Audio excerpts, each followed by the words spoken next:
Muy buen día, es un placer y un gusto saludarles, estimados servidores públicos de los 212 municipios de Veracruz, así como entidades paramunicipales, amigos del Poder Ejecutivo, Legislativo y Judicial, y por supuesto organismos autónomos y entidades paraestatales.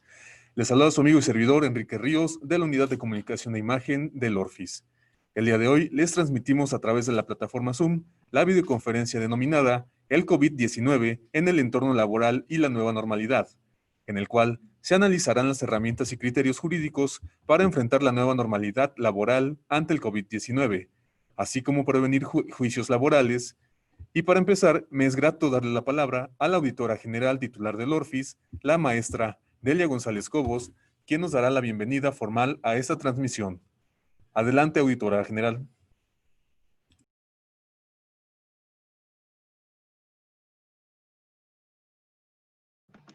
Muy buenos días, tengan todos y todas ustedes. Me da muchísimo gusto saludarlos el día de hoy para continuar con nuestras jornadas de capacitación a distancia. El día de hoy tendremos la videoconferencia que nos da el licenciado Jonathan Cortés Vargas, que es un experto en el tema laboral y a quien me da muchísimo gusto saludar hoy. Y lo va a acompañar nuestro director general jurídico, el licenciado Felipe de Jesús Carrión, quienes van a estar ahí con ustedes el día de hoy platicando sobre el tema que nos tiene, el tema actual que nos tiene viviendo situaciones difíciles, pero que a la vez nos hacen que caminemos hacia la nueva tecnología, como es el uso de estas herramientas, el COVID-19 en el entorno laboral y la nueva normalidad. Les doy la más cordial bienvenida a ellos, a ustedes de los municipios que nos están viendo, los alcaldes que tenemos el día de hoy que nos acompañan y a los servidores públicos, tanto de los ayuntamientos como de las diversas dependencias que se han conectado y que ya nos están acompañando en este momento. Tenemos ya más de 450 registros del personal que va a seguir el día de hoy esta videoconferencia, y me da mucho gusto porque demuestra el interés que se tiene sobre los temas que el ORFIS les está llevando. Nosotros tenemos como un propósito fundamental en nuestras tareas estar constantemente incidiendo en los temas que son fundamentales para el desarrollo de las tareas que nos toca realizar, como es la fiscalización, pero sobre todo, como ya les he dicho en otras ocasiones, el interés es capacitar para prevenir.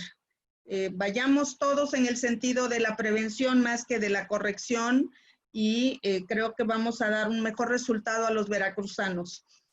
Yo los dejo aquí en las manos de nuestro experto, el licenciado Jonathan Cortés, y me reitero reconociéndoles a ustedes su interés y el deseo porque los trabajos que se realicen siempre sean de la mejor calidad.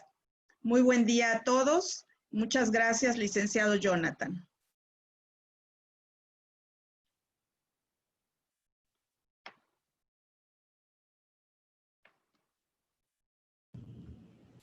Muchas gracias, auditora general, por sus palabras. Ahora toca el turno de compartirnos su mensaje al licenciado Felipe de Jesús Marín Carrión, director general de Asuntos Jurídicos del ORFIS. Adelante, licenciado, por favor.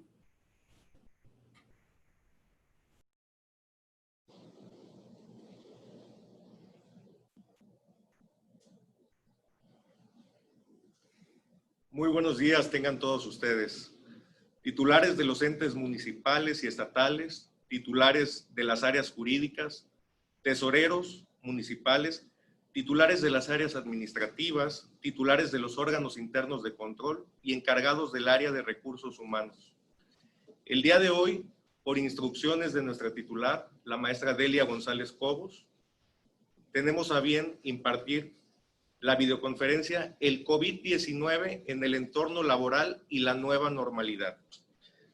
Esta videoconferencia será impartida por el maestro Jonathan Cortés Vargas, quien es presidente de la Junta Especial número 22 de la Federal de Conciliación y Arbitraje.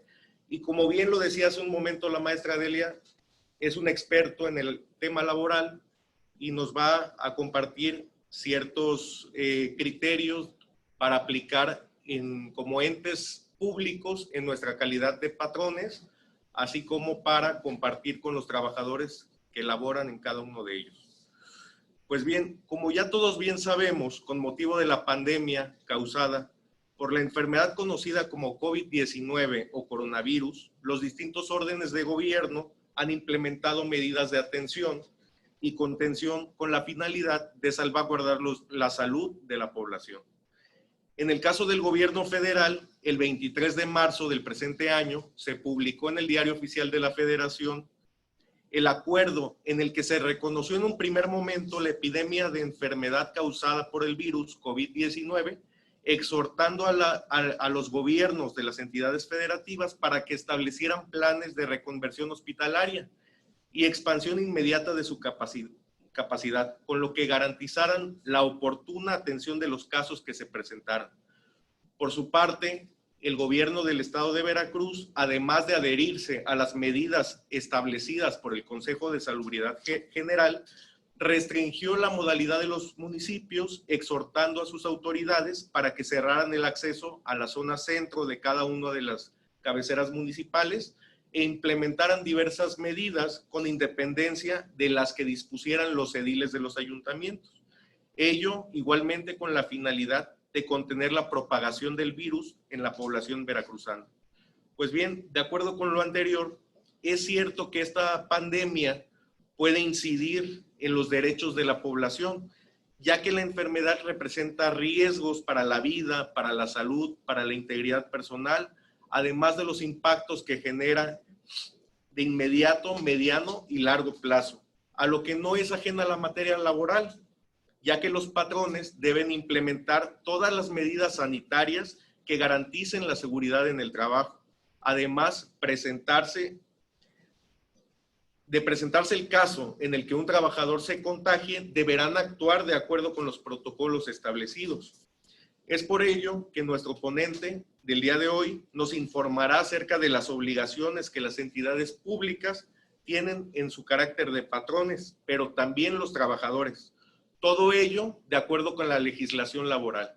Aprovechemos esta videoconferencia que nos será muy útil.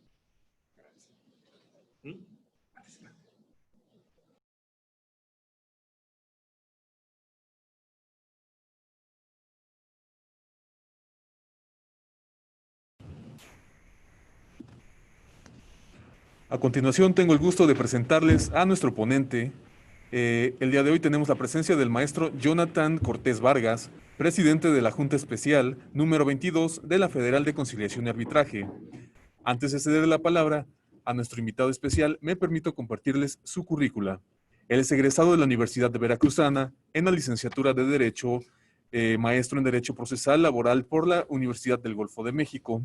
Ha realizado diversos diplomados y cursos sobre Derecho Laboral, Proceso Laboral y concluido el curso de especialización sobre la reforma laboral del Consejo de la Judicatura Federal. En el ámbito laboral, ha sido asesor de la Secretaría de Trabajo, Previsión Social y Productividad. Se desempeñó como jefe del Departamento de Registro de Asociaciones de la Secretaría del Trabajo, Previsión Social y Productividad. También como coordinador de asesores de la Secretaría del Trabajo, Previsión Social y Productividad, presidente de la Junta Local de Conciliación y Arbitraje, y actualmente es presidente de la Junta Especial número 22 de la Federal de Conciliación y Arbitraje. De este modo, cedo la palabra al maestro Jonathan Cortés Vargas para que nos imparta su exposición. Adelante, por favor.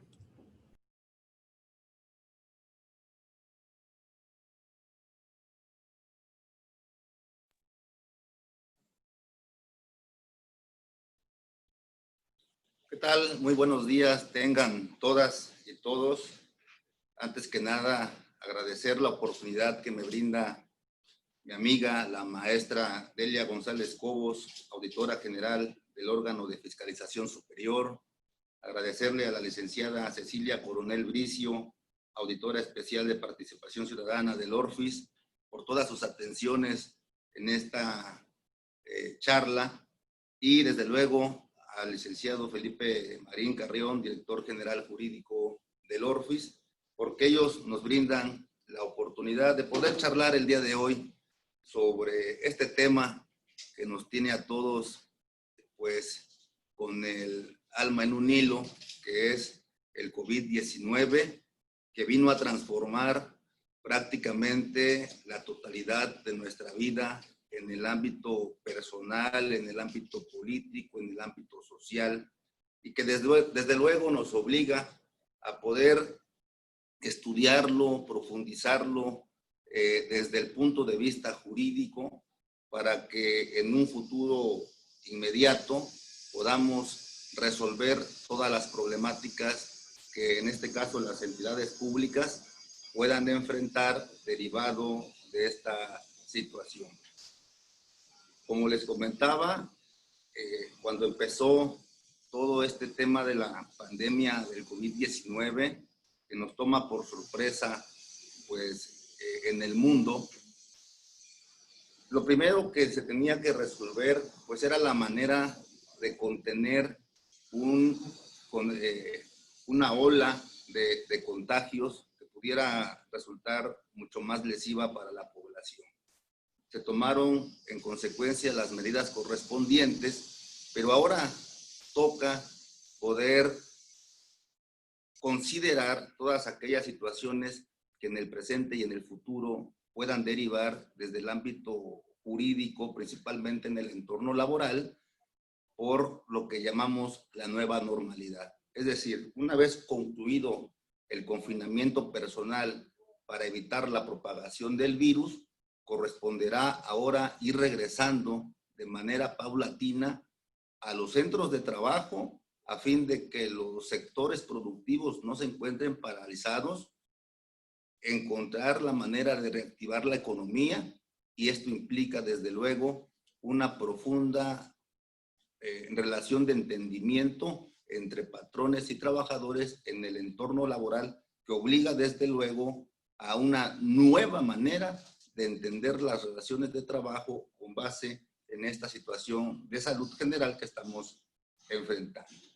Entrando en materia, nada más para dar un repaso muy general de lo que ya todos sabemos porque estamos muy pendientes de las noticias, entender qué es el COVID-19 o la COVID-19, que de acuerdo a la Organización Mundial de la Salud, la COVID-19 pues es una enfermedad infecciosa causada por el coronavirus que se ha descubierto más recientemente. Los coronavirus son una extensa familia de virus que pueden causar enfermedades tanto en animales como en seres humanos. En los humanos sabemos que varios tipos de coronavirus son los que causan infecciones respiratorias que pueden ir desde un resfriado común hasta enfermedades más graves como el síndrome respiratorio de Oriente Medio o el síndrome respiratorio agudo grave. ¿Cómo surge?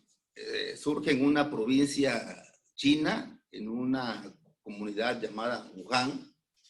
Ahí el Consejo Municipal de la Salud anuncia que existe ya un número considerable de neumonías en esa ciudad que posteriormente se determinaría que están causados por un nuevo tipo de coronavirus.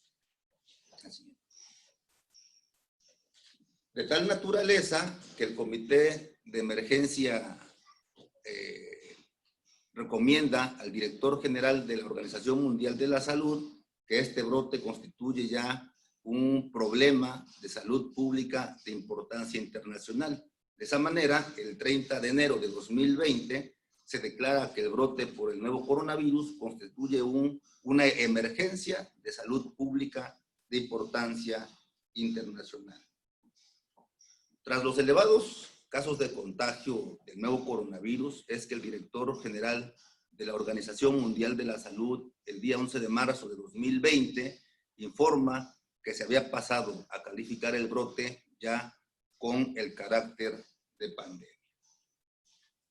Realizada esa calificación por parte del Consejo Mundial de la Salud, ante este mundo tan globalizado en el cual nos encontramos envueltos, donde ya las tecnologías, tanto de la información como de desplazo de personas, pues hacen que las cosas, las situaciones se trasladen muy rápido en todo el mundo, de tal manera que el virus no fue la excepción, y en esta gran movilidad de personas en todo el mundo, obviamente se empezó a propagar de manera considerable. De ahí que en nuestro país, el 23 de marzo de 2020, se publique en el Diario Oficial de la Federación un acuerdo por el cual el Consejo de Salubridad General reconoce la epidemia por la enfermedad del virus COVID-19 en México, exhortando desde luego a los gobiernos de cada entidad federativa y a los gobiernos municipales a definir a la brevedad planes de reconversión hospitalaria y expansión inmediata de capacidad que garanticen la oportuna atención de los casos de la epidemia.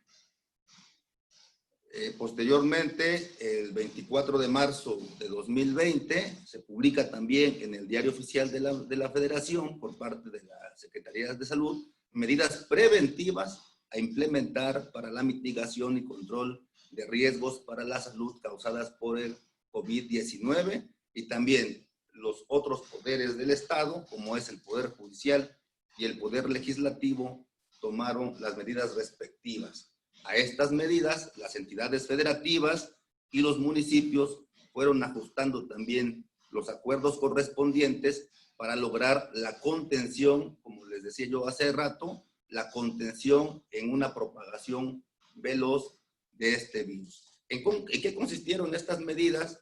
Pues en la promoción de la higiene continua, que implicaba el lavado de manos constante, el uso de gel antibacterial, del estornudo utilizando la parte interna del codo, del brazo, y también una variación en la vida cotidiana de las economías y de la vida personal, evitar el contacto físico, y vino lo que nos ha costado tal vez un poquito de mayor trabajo, que fue el confinamiento de las personas en su domicilio a fin de evitar esta propagación acelerada del virus.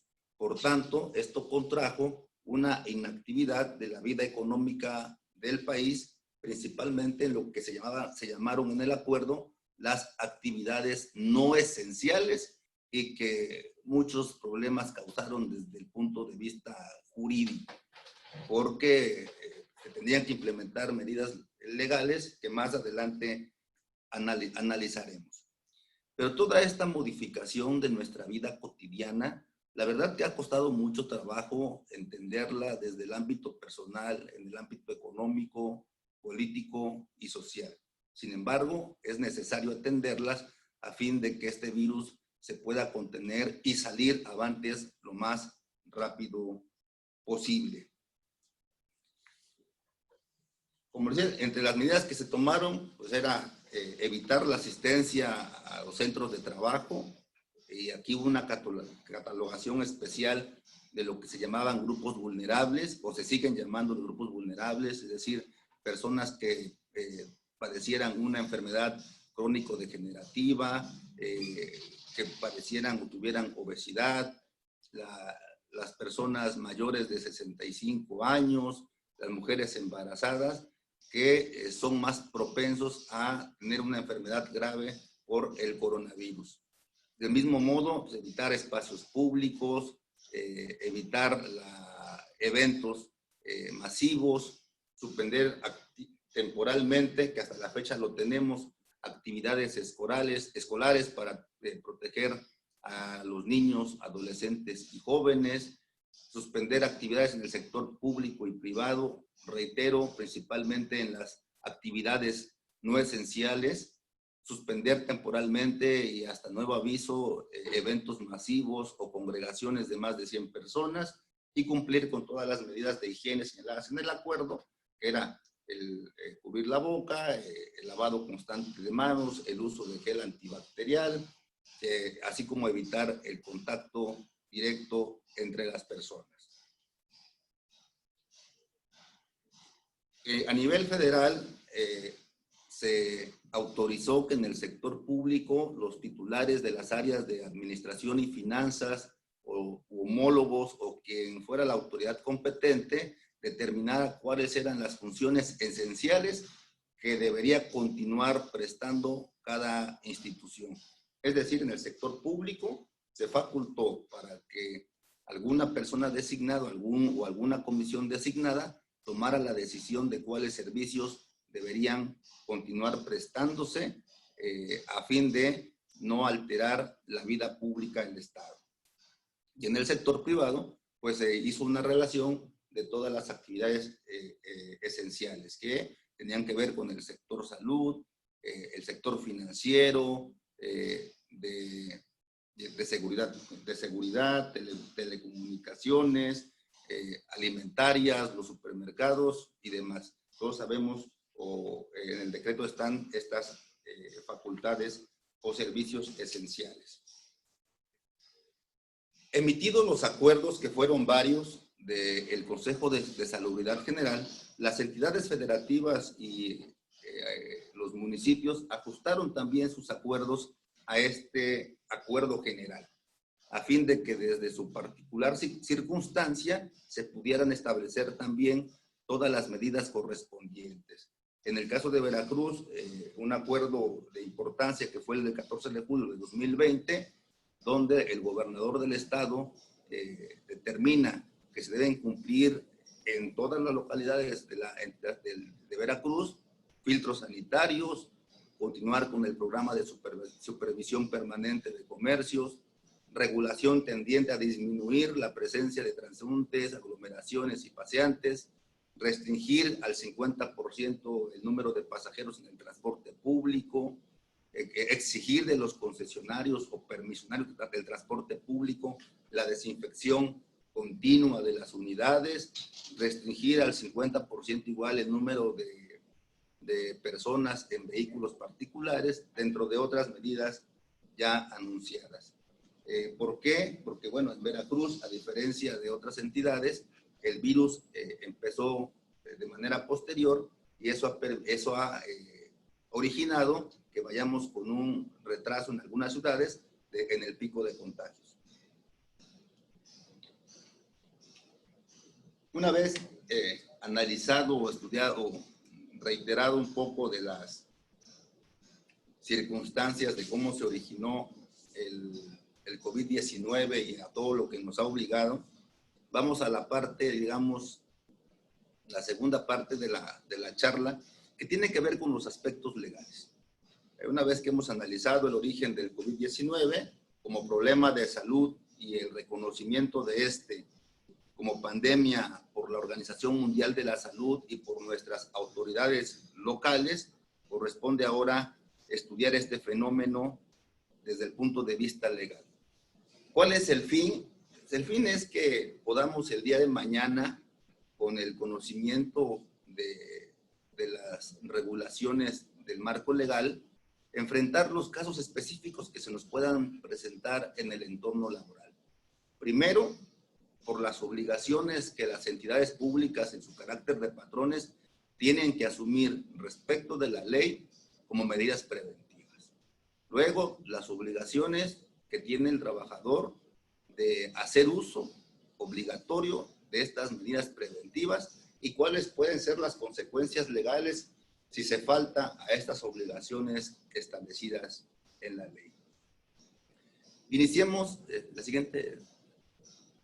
señalando que nuestra Constitución General de la República, en su parte dogmática, es decir, en el capítulo de Derechos Humanos, en su artículo primero establece que todas las personas en el territorio nacional gozarán de los derechos humanos establecidos en el texto constitucional. Dentro de estos derechos humanos, en el artículo cuarto, está el derecho a la protección de la salud, es decir, garantizarle a las personas tener acceso a los sistemas de salud para poder tratar cualquier circunstancia patológica. En esta parte es importante señalar que aquí, platicando con todas las entidades públicas, es importante señalar que en una relación laboral cuando hablamos de entidades públicas o de entes públicos, existe una dualidad. Por un parte, en relación con sus trabajadores, son patrones, pero por otro lado, no dejan de ser autoridades. En esta relación laboral, no dejan de ser autoridades las entidades públicas, aun cuando estamos hablando de una relación estrictamente laboral en la cual fungen como patrones. Y el ejemplo claro lo tenemos a través de la jurisprudencia y con recientes amparos que se fueron dando, que nos dan pauta para entender esto.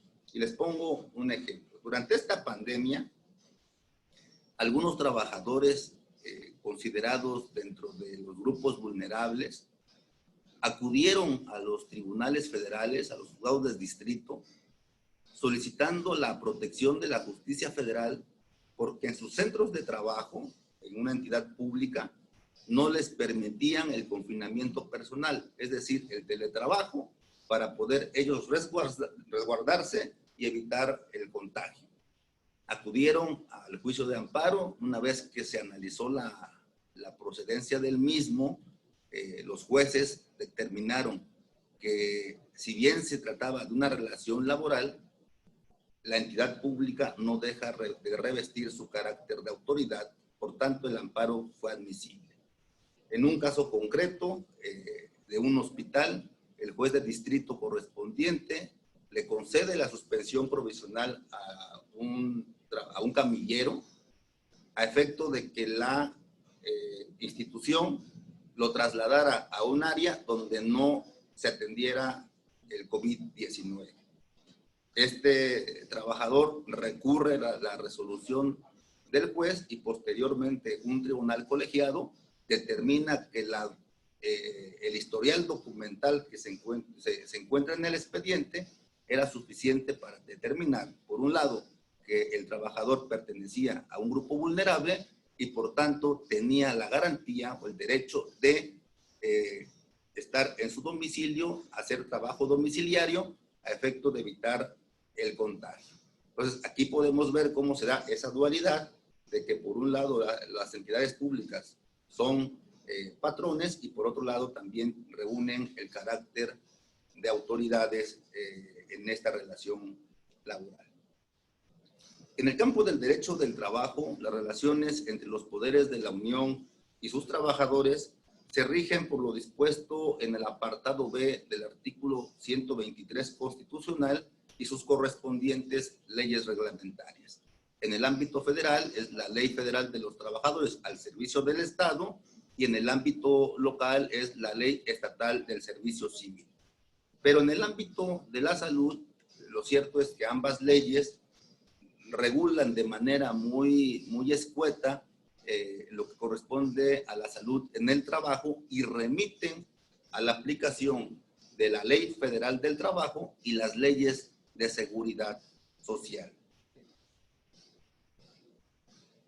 En el artículo 123 constitucional, fracción 11ª, se establecen las reglas por las cuales debe regirse la seguridad social de los trabajadores al servicio del Estado.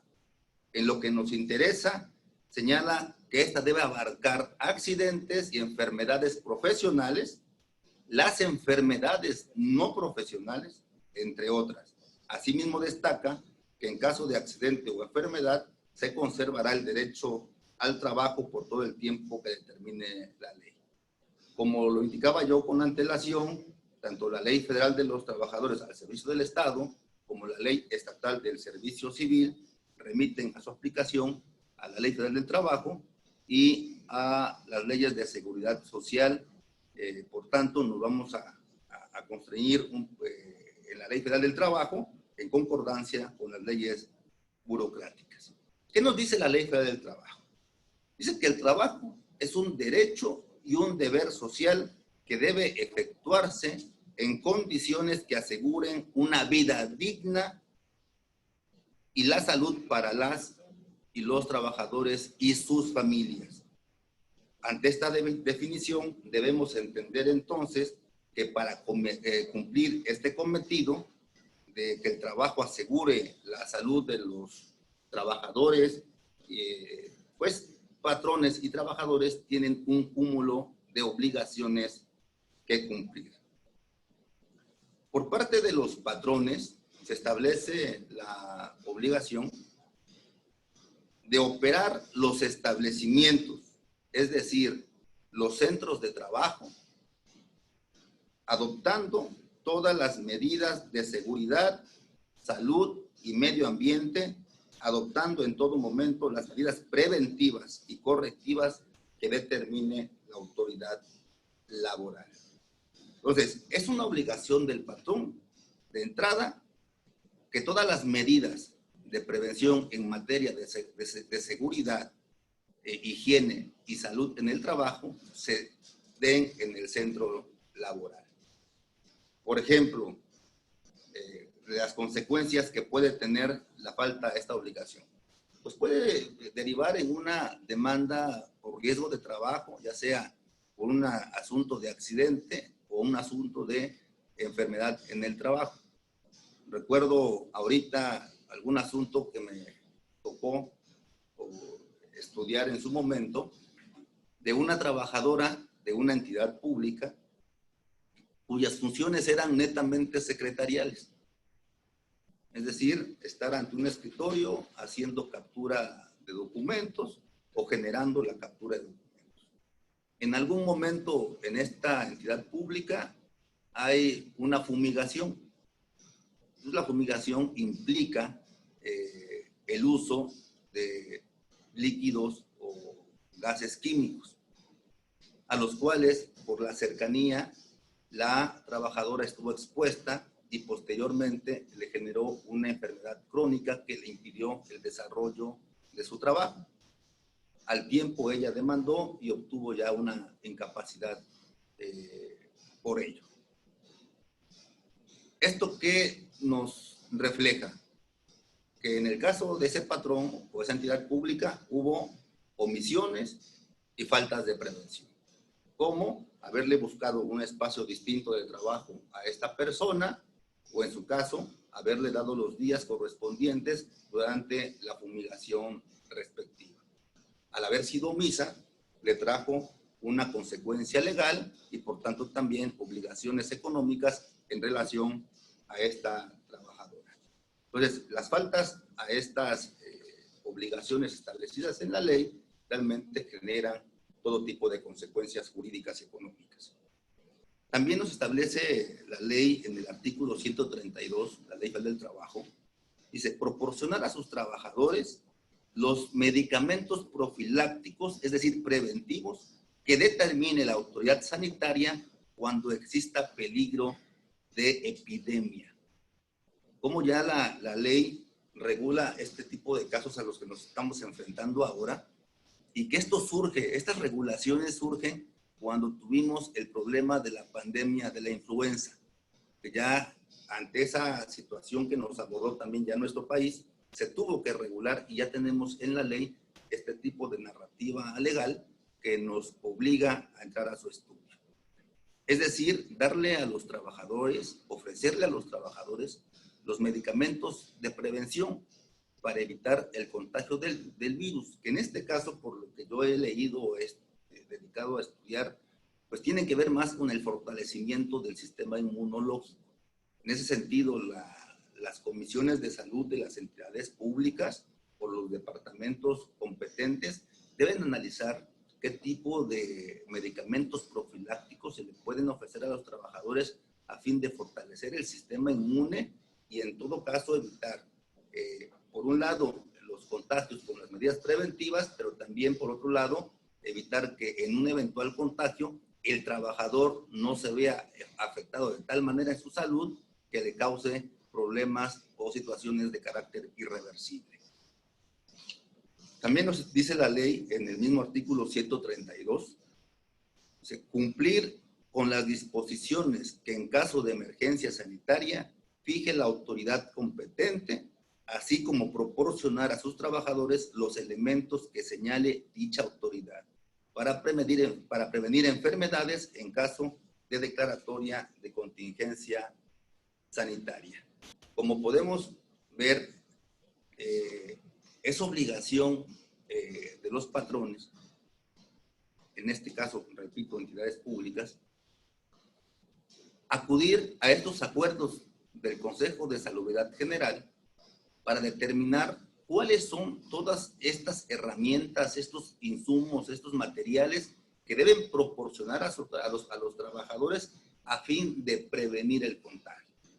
Lo sabemos de manera general, proporcionar gel antibacterial, que en los baños exista constantemente jabón, agua, para estar en el lavado constante de manos, el uso del cubrebocas, que lo debe proporcionar el patrón, la careta, en el caso de que los trabajadores tengan atención a los usuarios, una barrera acrílica que los separe para poder evitar el contacto de fluidos, y en fin, todas aquellas herramientas establecidas en el Consejo de Salubridad General, que más adelante ampliaremos al proporcionarles un protocolo tipo en esta materia.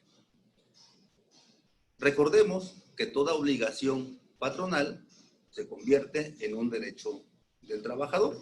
Por tanto, las obligaciones que hemos narrado en este momento son a su vez derechos de los trabajadores. Pero también los trabajadores tenemos obligaciones. Si bien nuestro patrón tiene las obligaciones que ya mencionamos, ¿qué le corresponde al trabajador? Primero, observar las disposiciones en materia de seguridad, salud y medio ambiente de trabajo, así como las que indiquen los patrones para su seguridad y protección personal. Incumplir con esta medida, pues es una falta de probidad por parte del trabajador, que desde luego también tiene consecuencias jurídicas y lo analizaremos también más adelante. Luego, someterse a los exámenes médicos correspondientes para comprobar que no padecen alguna incapacidad o enfermedad de trabajo contagiosa o incurable. El COVID-19 o coronavirus entra en el capítulo de enfermedad contagiosa. Y luego, poner en conocimiento del patrón las enfermedades contagiosas que padezcan. En este caso, corresponde al trabajador, por ejemplo, si tiene todos los síntomas propios del coronavirus, fiebre, dolor de garganta, problemas gastrointestinales, la pérdida del olfato, del sentido del gusto, son síntomas propios del coronavirus. Lo que tiene que hacer el trabajador es inmediatamente comunicárselo a su patrón para evitar su presencia en el centro de trabajo y pueda exponer al resto de sus compañeros y poner en riesgo el centro laboral, y tomar todos los protocolos establecidos en el centro laboral, así como los que ha determinado la autoridad sanitaria. Hay, por ejemplo, una línea COVID vía telefónica donde se le dan al trabajador todas las medidas que debe cumplir a efecto de poder sobrellevar el contagio o la enfermedad, o inclusive ya se está también dando la modalidad de la consulta a través de las videollamadas. Entonces, el trabajador tendrá la obligación de darle aviso a su patrón de manera oportuna a fin de no exponer el centro de trabajo y al resto de sus compañeros. También, una obligación del trabajador se convierte en un derecho del patrón. Entonces, aquí estamos en la presencia de obligaciones y derechos mutuos que se deben cumplir para que podamos ya en la nueva normalidad sobrellevar todo este tema de la pandemia, que en el corto plazo debemos afrontar con medidas preventivas hasta en tanto exista una vacuna que la pueda curar. Realizado lo anterior, analicemos ahora cuáles son los supuestos que pueden acontecer cuando existe alguna falta en el cumplimiento. Primero, ante el anuncio ya de la pandemia, al hacerlo ya oficial en nuestro país, aplica lo que se llama, dentro del capítulo de la Ley Federal del Trabajo, la terminación de las relaciones colectivas de trabajo. el artículo 53, fracción cuarta, nos señala que son causas son causas de suspensión colectiva de las relaciones de trabajo. Es el capítulo séptimo de la Ley Federal del Trabajo, y nos dice que son causas de suspensión colectiva de las relaciones de trabajo en una empresa o establecimiento, entre otras, la contenida en la fracción séptima del artículo 427, consistente en la suspensión de labores o trabajos que declare la autoridad sanitaria competente en casos de contingencia sanitaria.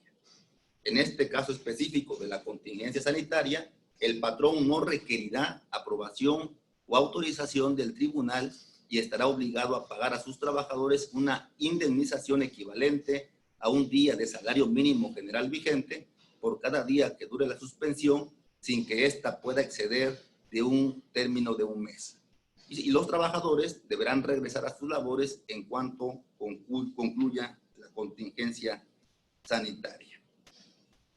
Si vemos los hechos, podemos determinar que esta narrativa legal se quedó corta ante este tipo de pandemia que se ha prolongado por ya prácticamente 5 meses. La ley dice un mes, aquí dice ya llevamos 5 meses. Por tanto, el texto legal se vino a complementar con los acuerdos del Consejo de Salubridad General, que ha ido postergando estas medidas preventivas e inclusive el confinamiento en casa a efecto de evitar la propagación. En el ámbito laboral, cuando salió el primer acuerdo, se estableció que las empresas, establecimientos, en sí, los patrones, asumieran el pago íntegro de los salarios. Que se pagara al trabajador durante el tiempo que estuviera en su casa haciendo teletrabajo o confinado, el pago íntegro del salario. Sin embargo, como esta pandemia se ha extendido y la obligación de cubrir un salario mínimo diario, pues solamente es aplicable a un mes, lo que yo he aconsejado o he procurado que se pueda estudiar es 2 cosas. Una, sí garantizar los derechos del trabajador, que eso es imprescindible, pero también procurar la preservación de la fuente laboral. Y como todos sabemos, en toda relación de trabajo, inclusive ante un juicio laboral, siempre debe privar la conciliación, es decir, los acuerdos entre trabajadores y patrones o entre sindicatos y patrones, a fin de garantizar los derechos laborales, pero también de preservar la fuente de trabajo. Y esto tampoco excluye a las entidades públicas, porque también en este tiempo de pandemia, los entes públicos también han sufrido menoscabo en su economía, porque la recaudación, pues obviamente se ha visto limitada y cuesta más trabajo hacer frente a las obligaciones que tienen las secretarías de despacho, los ayuntamientos, los organismos públicos descentralizados, y hoy día, pues, las personas que llevan todos los aspectos financieros ven también muy difícil cómo afrontar esta situación. Yo ahí el consejo que les puedo brindar es que concilien, que hablen con sindicatos, con trabajadores, y vean la manera de que ante un eventual incumplimiento de las obligaciones económicas se puedan ajustar de forma temporal las prestaciones a efecto de no comprometer el centro del trabajo y garantizarle cuando menos a los trabajadores el mínimo para la supervivencia, para afrontar sus necesidades básicas. Yo soy un convencido de que la vía del diálogo, de la concertación, de la mediación, son siempre las que nos pueden dar mejores oportunidades para resolver cualquier eventual conflicto. Hoy estamos ante un problema atípico en el cual tanto patrones como trabajadores debemos entender que juntos podemos afrontar este tipo de circunstancias. Les reitero, En algunos casos, por ejemplo, en la Volkswagen de Puebla, se llegó a un acuerdo entre la empresa y sus trabajadores para reducir al 50% los salarios durante el tiempo en que la planta estuvo detenida. Medidas siempre las hay para afrontar este tipo de consecuencias. Tenemos también la suspensión temporal de las relaciones de trabajo. Y nos establece la ley que son causas de suspensión temporal de las obligaciones de prestar el servicio y pagar el salario sin responsabilidad para el trabajador o el patrón. Primero, la enfermedad contagiosa del trabajador, que encuadra perfectamente en lo que se refiere al coronavirus. Y segundo, la incapacidad temporal ocasionada por un accidente o enfermedad que no constituya un riesgo de trabajo. La suspensión tiene efectos desde el momento en que el patrón tenga conocimiento de la enfermedad contagiosa o en la que se produzca la incapacidad para el trabajo, hasta que termine el periodo fijado por el Seguro Social o cualquier institución de seguridad social a la que esté afiliada el trabajador, o antes si desaparece la incapacidad para el trabajo. Esta situación no puede exceder el tiempo fijado por la ley del Seguro Social para el tratamiento de enfermedades que no sean un riesgo de trabajo. Yo considero la siguiente. Yo considero que estas medidas operan perfectamente, sobre todo cuando nos encontremos ya en un semáforo verde, ya en cuestiones más normales dentro de los centros de trabajo o en el ambiente laboral, y que se pueden complementar perfectamente con las condiciones generales de trabajo. Yo, por lo que he tenido conocimiento, tanto en el Poder Ejecutivo, en el Legislativo, en el Judicial y en los ayuntamientos, pues privan las condiciones generales de trabajo. ¿Qué son estas? Son una extensión de los mínimos legales establecidos en la ley que pactan el patrón con sus trabajadores a través del sindicato titular. Y en las condiciones del trabajo viene siempre el capítulo de las licencias, con o sin goce de salario. Por ejemplo, una licencia con goce de salario, en estos tiempos sería para una persona que pertenece a un grupo vulnerable, una persona mayor de 65 años que por esa sola circunstancia tiene que estar en su domicilio para evitar el contagio y una gravedad en su persona. Esa es una licencia con goce de salario. Pero puede haber situaciones de licencias sin goce de sueldo. Alguien que está en perfectas condiciones de salud, pero que tiene a su vez a su cuidado a una persona vulnerable. Ahí pudiera entrar en la práctica una licencia sin goce de sueldo. Entonces, cada caso específico hay que analizarlo en términos de lo que nos da la ley, pero también con las prerrogativas ampliadas y que estén establecidas en las condiciones generales de trabajo.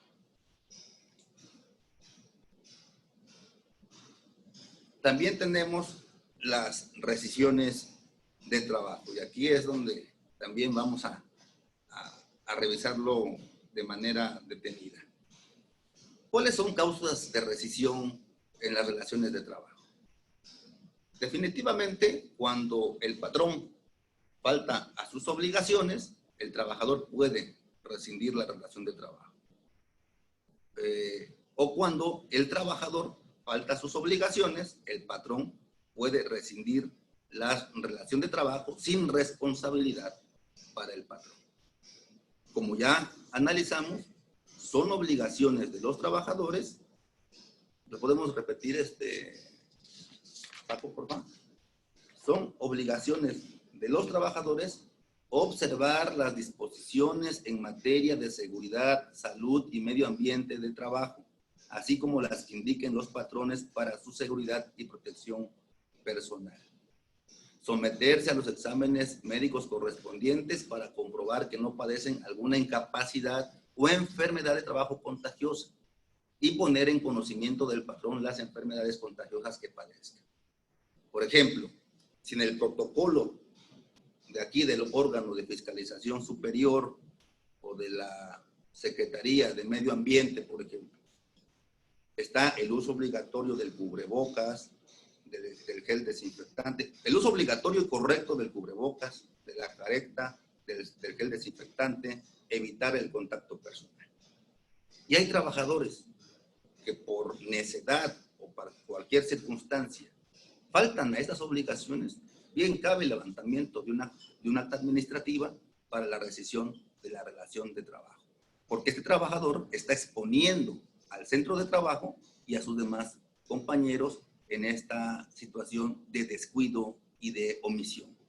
O si un trabajador que tiene todos los síntomas del coronavirus decide presentarse a trabajar y no darle aviso a su patrón. También es una falta de estas obligaciones que puede causar la rescisión en la relación de trabajo. Por eso es importante la comunicación de las entidades públicas, de los responsables de las entidades públicas, para darle a conocer a los trabajadores a través de un documento que sea público para la propia entidad, de que en el entorno laboral deberán cumplirse con todas las medidas preventivas y el protocolo de actuación establecido por la entidad pública.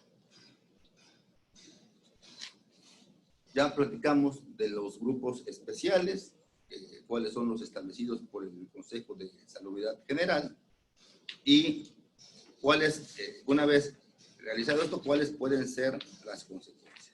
Pues la consecuencia que puede derivar ante una falta de prevención, pues definitivamente están los riesgos de trabajo. Es oportuno señalar que riesgo de trabajo. Más.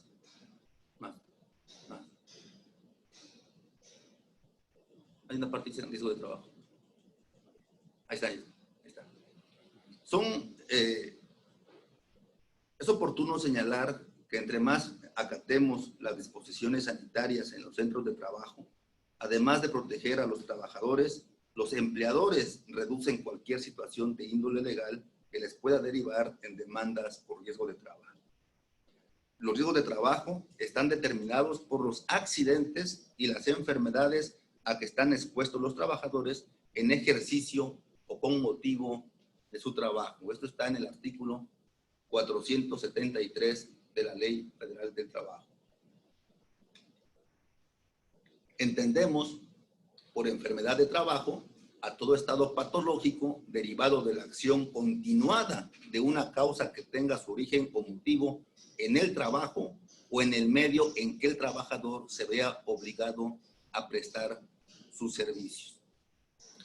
En el tema del COVID, pues es un tema de salud general. Sin embargo, si el patrón no toma las medidas preventivas o un protocolo de actuación, definitivamente amplía el grado de contagio para sus trabajadores.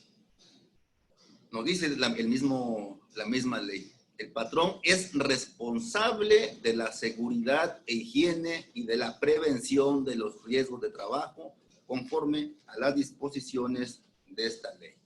Y es obligación de los trabajadores observar las medidas de seguridad e higiene que establezcan los reglamentos y las normas oficiales mexicanas que emitan las autoridades competentes. En este sentido, los acuerdos de salubridad general y los que emitan las propias entidades públicas para hacer su protocolo de actuación. La misma ley y las de seguridad social ya nos establecen todo el tipo de indemnizaciones que se deben pagar por riesgo de trabajo, pero eso ya será motivo, en todo caso, de alguna charla posterior, porque es un capítulo muy amplio.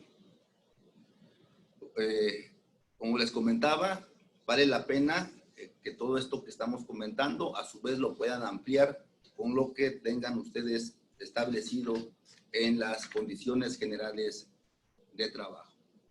Vamos a hablar. Hecho lo anterior, quisiera yo aquí compartirles algunos lineamientos técnicos específicos que debe observarse. Es un protocolo de actuación que se hizo conjuntamente con el Seguro Social y autoridades laborales en materia federal, que nos dan, digamos, un prototipo de protocolo que solamente ya las entidades públicas o incluso las empresas particulares pueden ajustar de manera específica de acuerdo a los centros de trabajo.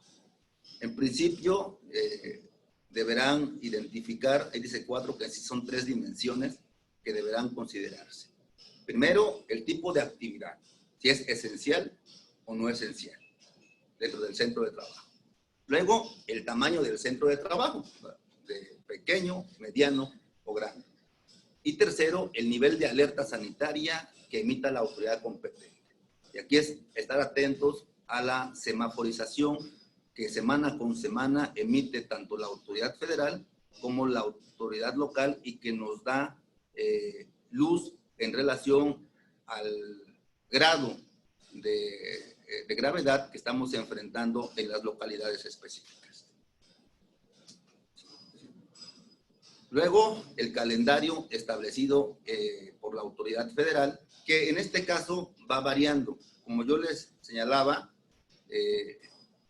no en todo el país ni en el mundo entero vamos teniendo el mismo calendario, la misma temporalidad. En algunas ciudades que iniciaron antes con la vía de contagios han llegado a su punto pico, lograron aplanar la curva y ya están en un nivel descendente, que son, por ejemplo, los estados que se encuentran en estado naranja, como la Ciudad de México y otras entidades federativas. En cambio, hubo otras entidades que empezaron con la vía de contagio posteriormente y actualmente se encuentran en ese nivel pico y que apenas viene el aplanamiento de la curva. Por ejemplo, en el caso nuestro, en Veracruz, estamos en semáforo rojo y estamos a través de todas las políticas de salubridad en esta misión de aplanar la curva para bajar la vía de contagios y entrar en consecuencia ya a la nueva normalidad que lo da el semáforo naranja.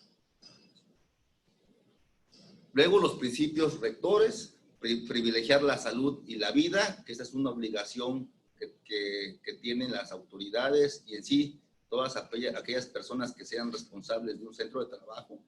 La solidaridad y la no discriminación, y yo aquí les pediría que seamos muy atentos a procurar e incentivar el sentido de solidaridad en el centro de trabajo, en el ambiente laboral, solidaridad entre responsables de las entidades públicas y los trabajadores, entre trabajadores, y desde luego la no discriminación general, pero también no discriminar a aquellas personas que presenten en algún momento algún síntoma, porque hay enfermedades con síntomas parecidos y de pronto viene toda esta situación de discriminación cuando una persona a lo mejor presenta una gripe común.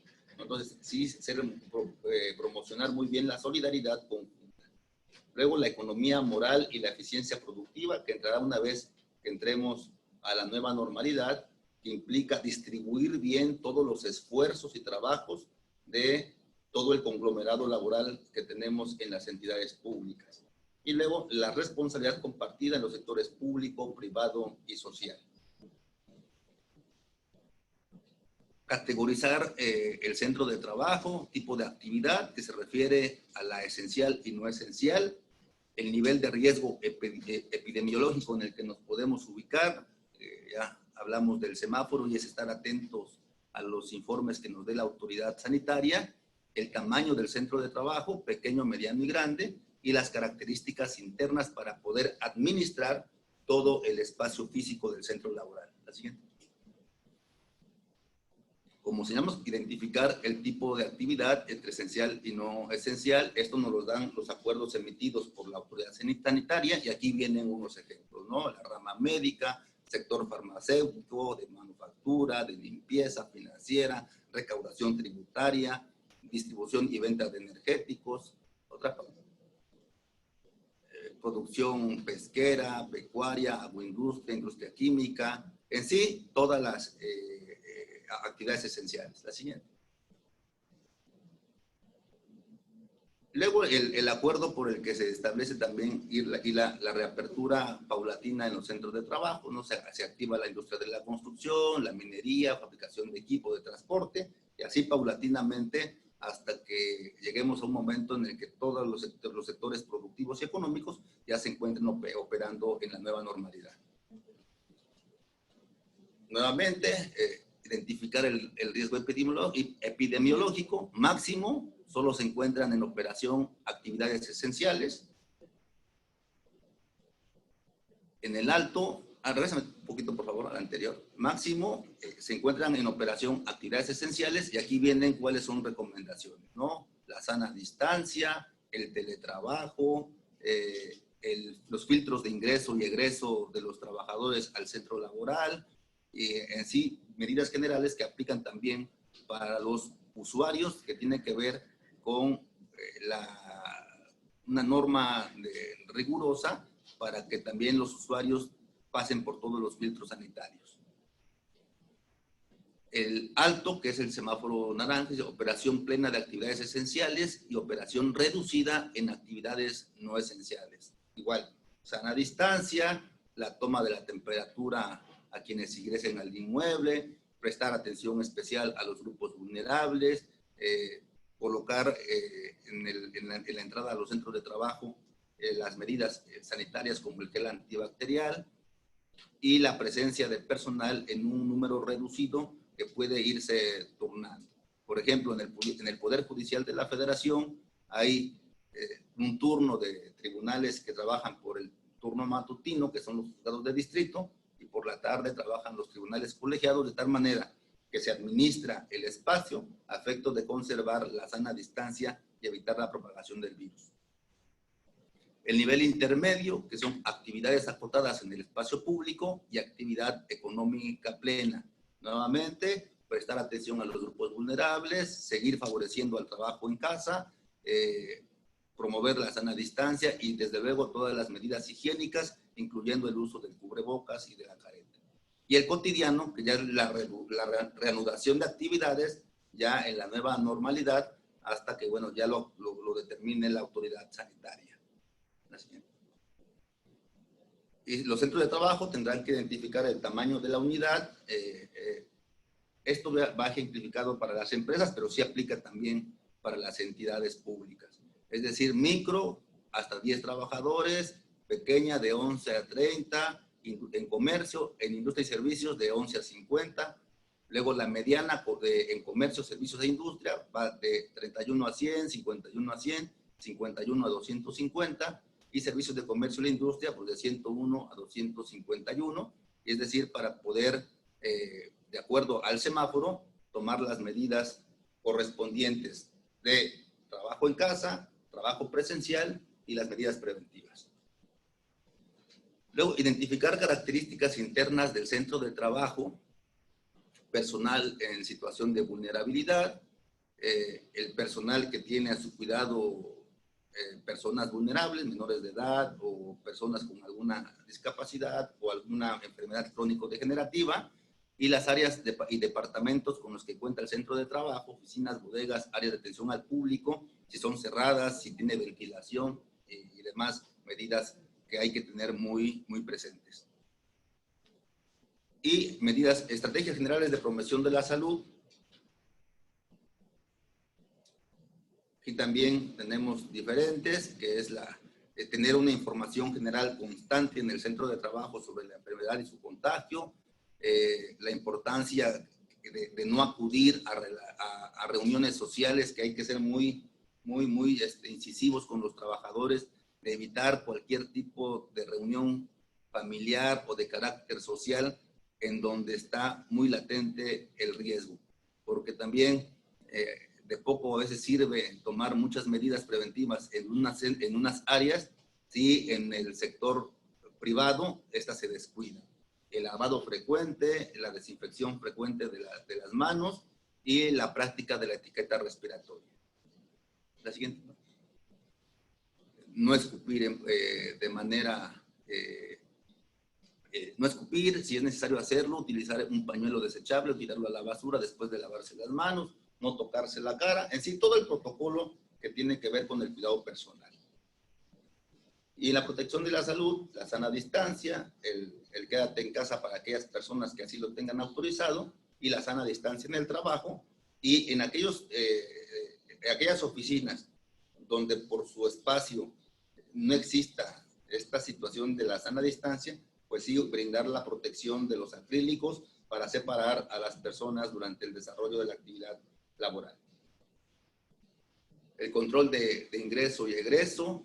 Y aquí es bien también oportuno utilizar las herramientas tecnológicas para pues, las entidades públicas, por ejemplo, establecer un sistema de citas electrónicas para que las personas a través de un correo o un buzón electrónico pidan una cita correspondiente y de esta manera las autoridades tengan una forma de administrar el espacio.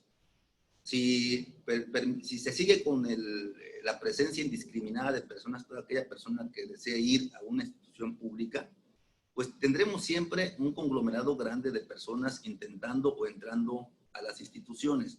Esto se convierte en una medida de descontrol que puede ocasionar la propagación del virus. Es importante que todas las autoridades, desde los titulares, subsecretarios, directores generales, jefes de departamento, pudieran tener este sistema de citas electrónicas a fin de que ellos puedan administrar de forma garantizada su espacio y desde luego brindar mejores condiciones para evitar la propagación del virus. Medidas de prevención en los contagios, ya lo analizamos, y en la medida de lo posible, el uso de equipo de protección personal, inclusive traje de protección personal, principalmente para aquellas personas que tienen un constante contacto con los usuarios, por ejemplo, en las oficialías de partes. Y luego, todo el tema de vigilancia y supervisión. Aquí es importante que las entidades públicas designen a un responsable o una comisión responsable que esté muy pendiente de estar verificando que en todas las áreas se cumplan con los protocolos, que los trabajadores hagan uso del cubrebocas, de la careta, brindarles los tiempos de 2-3 minutos para que puedan salir y tomar aire fresco para volver a su trabajo y utilizarlo para también evitar cualquier tipo de cansancio en el trabajador.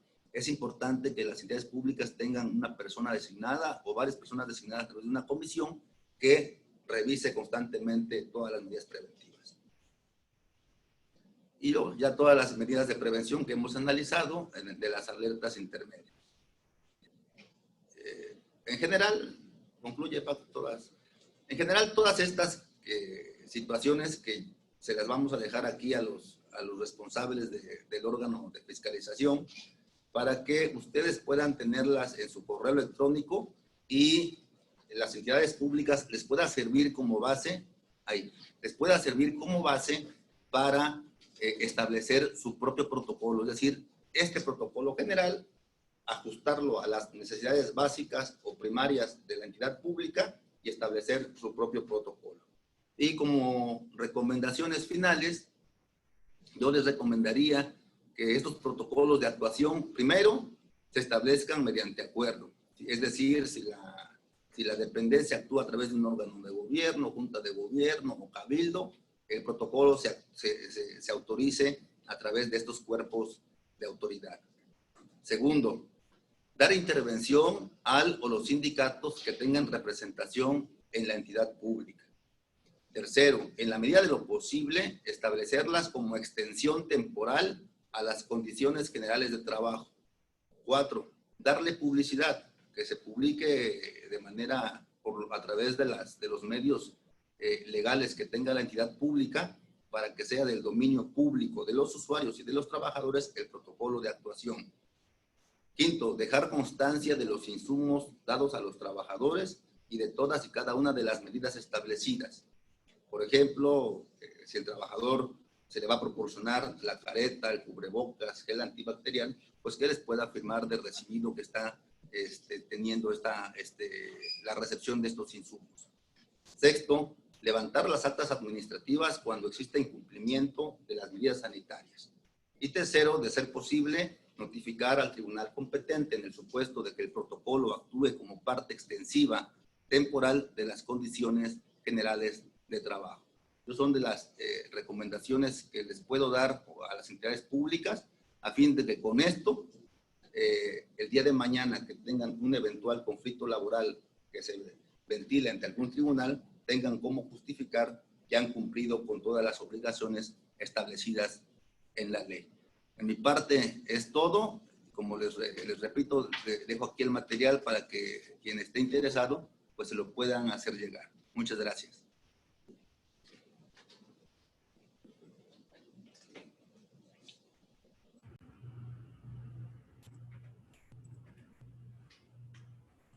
Le agradecemos al maestro Jonathan Cortés Vargas, presidente de la Junta Especial número 22 de la Federal Conciliación y Arbitraje, por esta pues muy importante exposición, sobre todo en estos tiempos donde pues hay una situación poco común en nuestro país y en todo el mundo. A continuación, daremos paso a la ronda de respuestas que ustedes tan amablemente nos hicieron llegar a través de la plataforma de Zoom. Y pues no me queda más que darle la palabra al maestro Jonathan Cortés Vargas. La primera. Dice, ¿considera usted que la suspensión de la relación laboral podría... Uno, dice, ¿considera usted que la suspensión de la relación laboral podría operar en entes públicos o es más bien dirigida al sector privado? La suspensión de la relación laboral aplica tanto al sector privado como al sector público. Tan es así que en las condiciones generales de trabajo hay capítulos de la suspensión de la relación laboral por un tiempo determinado. En ese sentido, yo por eso les comentaba durante el curso que ahí entra en este capítulo las licencias otorgadas a los trabajadores, que en algunos casos implican con pago de salario o en otros casos sin goce de salario. De acuerdo a los supuestos que ustedes tengan en las condiciones generales de trabajo, habría que aplicarlas a los casos específicos que se les puedan ir presentando durante la permanencia de esta pandemia. Les daba yo el ejemplo, ¿no? Que si algún trabajador solicita el permiso porque si bien él está en condiciones de salud, pero tiene a su cuidado a su mamá que tiene 70 años y no la quiere contagiar, bien podría aplicar ahí una licencia sin goce de sueldo. O en el caso de una persona de 65 años que necesita estar en su domicilio para evitar el contagio, pues ahí aplica la licencia con goce de sueldo, que es una suspensión temporal de la relación, una suspensión temporal. En el caso, por ejemplo, de que el trabajador se le haya dado un permiso y contraiga el virus, si no ha ido al centro de trabajo, pues obviamente lo obtuvo o lo contrajo fuera del centro de trabajo. Ahí aplicaría una suspensión de la relación de trabajo sin obligaciones de una y otra parte. En varios foros se han expuesto que no es lo mismo contingencia sanitaria que emergencia sanitaria, que por esa razón no aplica varios puntos que marca la ley que nos dice al respecto. Yo aquí difiero. Escuché muchos juristas que se concentraron en analizar la palabra emergencia o la palabra contingencia. Para efectos de lo que está sucediendo y de las obligaciones que hay que cumplir, contingencia o emergencia dan las mismas consecuencias. Si a mí en la práctica me tocara analizar un asunto en relación a esta situación, para mí realmente la palabra resultaría irrelevante porque todo el contexto jurídico que se da nos da perfectamente para aplicar las disposiciones establecidas en la Ley Federal del Trabajo, y yo aquí creo que va más orientado a la suspensión colectiva de las relaciones de trabajo. Tuve muchas pláticas con empresarios muy inquietos por esta situación, porque para ellos en algún momento me comentaban pagar el salario al 100% se me hace demasiado oneroso si esto se va a ir extendiendo de manera paulatina y no se le ve fin. Y yo lo que les comentaba es, a ver, todas las consecuencias, todo el contexto legal nos habla de contingencia o emergencia, que es prácticamente lo mismo. Sin embargo, mi consejo fue, dialoguen, platiquen con sus sindicatos si es que lo tienen, platiquen con sus trabajadores, lleguen a un acuerdo. Lo establecido en el acuerdo, digamos, es una norma general, pero no impide que pueda haber acuerdos entre trabajadores y patrones a fin de, como se los comentaba yo, garantizar los derechos laborales, pero también buscar la preservación de la fuente de trabajo, que son los dos pilares del derecho laboral. Tutelar derechos y preservar la fuente de trabajo. Pero para la práctica jurídica, para mí, en lo personal, la palabra no tiene mayor trascendencia porque en todo el contexto nos habla de lo que la ley propiamente establece. La tercera es prácticamente lo mismo, que aquí en México se declaró emergencia sanitaria y por tanto no aplica el artículo 427. Le reitero, yo difiero con quienes han manifestado que el hecho de que sea emergencia sanitaria no aplica la palabra contingencia o viceversa. Les repito, todas las circunstancias que envuelven a esta situación que estamos enfrentando son las que están establecidas en la ley. Por tanto, tiene aplicación perfectamente con el cuadro normativo. ¿Cuáles serían las consecuencias de asignar actividades de campo, por ejemplo, las de protección civil a personal administrativo en el caso de los municipios? Aquí, bueno, recordemos que son parte de las condiciones generales de trabajo. 1, salario. 2, jornada. Y 3, lugar de adscripción. Para que a un trabajador se le pueda cambiar de lugar de adscripción, pues se requiere tener su consentimiento. Si no hay consentimiento, el cambio de lugar de adscripción pues vulnera sus derechos, principalmente aquellos trabajadores que son de base o de planta, como lo establece la ley estatal del servicio civil. No así el trabajador de confianza, que al no tener derecho a la estabilidad laboral, sí puede ser cambiado de lugar en el momento en el que el patrón así lo decida. No así por los trabajadores de base que tienen tutelada esta garantía. En el caso de los trabajadores sindicalizados, hipertensos y diabéticos que se fueron por la pandemia del COVID-19, desde el día 23 de marzo y hasta la fecha no han regresado a laborar, se les sigue pagando, ¿qué? Se les sigue pagando, ¿qué? No entiendo. Salario completo. ¿Cuál es el proceso con ellos? Sí, hasta que estemos a través de una declaratoria de pandemia con todos los efectos legales, los grupos vulnerables se les debe pagar el salario completo, porque ellos entran en este capítulo especial. Mujeres embarazadas, personas mayores de 65 años o que tengan una enfermedad crónico-degenerativa. Desde luego, deben justificar la circunstancia que obedece a que sean grupos vulnerables, deben justificar esta circunstancia. Bueno, una mujer embarazada, pues, su certificado de gravidez, una persona diabética, pues todo su historial médico. Y aquí les repito el amparo que les comentaba yo a principios de la charla.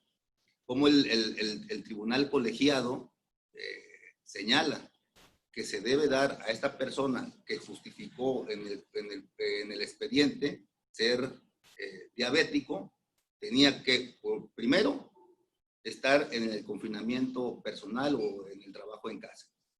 Y segundo, el salario íntegro se le debería cubrir. ¿Por qué? Porque en el acuerdo de salud general a este grupo de personas se les da un tratamiento especial. Y así se les debe tratar hasta la conclusión de los efectos jurídicos de la pandemia.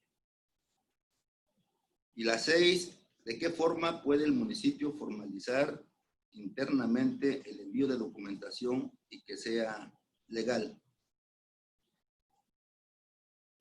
Fíjense que esta pandemia, pues yo diría que nos agarró en pañales en el sistema del uso de tecnologías. Nos sorprendió y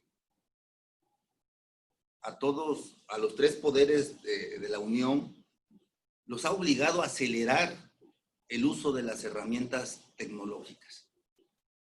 Yo considero que en principio, a través de los órganos competentes, si van a hacer uso de las herramientas tecnológicas, por ejemplo, para recibir un documento o para darle respuesta a ese documento a través de un correo electrónico, primero hay que formalizarlo.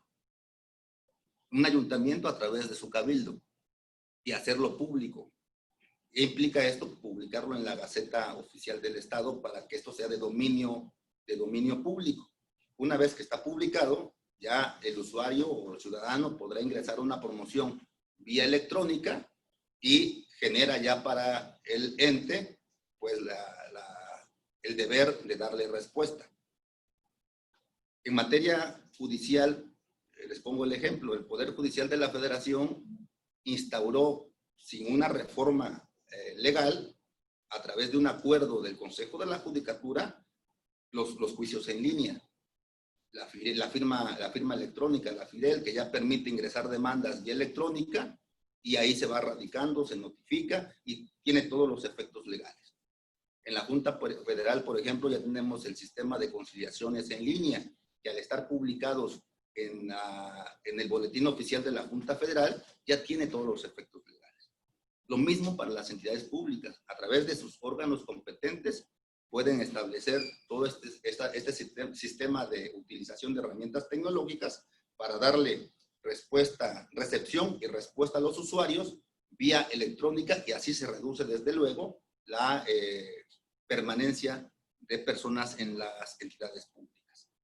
Son las 6 preguntas que hicieron, creo que ya no hay más, y espero esto les pueda servir de utilidad, y estamos atentos a cualquier situación en lo futuro para poder seguir compartiendo con ustedes aquí a través de esta casa que la verdad se siente uno muy cómodo de acudir, que es el órgano de fiscalización superior. Muchas gracias a todos y buenas tardes.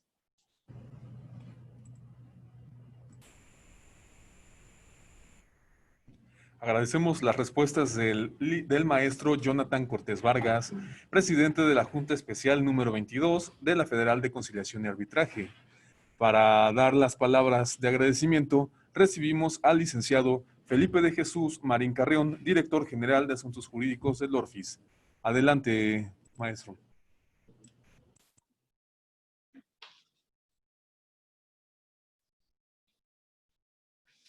Bien. En nombre de la auditora general titular del órgano de fiscalización superior del Estado, maestra Delia González Cobos, quiero dar la más cordial de las gratitudes al licenciado Jonathan Cortés, experto en materia laboral, que ha venido a disipar muchas dudas con su disertación que traemos los entes públicos en nuestro carácter de patrones derivado de esta pandemia. Esto sin duda nos va a ayudar bastante para minorar o digamos para evitar que siga creciendo este problema que tenemos de los laudos laborales, sobre todo los municipios, que es a quienes más ha afectado. En ese sentido, quiero agradecer también la participación de los 694 participantes que nos acompañaron el día de hoy y que han escuchado con mucho interés la plática del licenciado. Y bueno, pues seguiremos viéndonos aquí a través de este medio de videoconferencias con las siguientes en próximas semanas. Gracias, licenciado, por acompañarnos. Y gracias a ustedes por escucharnos. Hasta luego.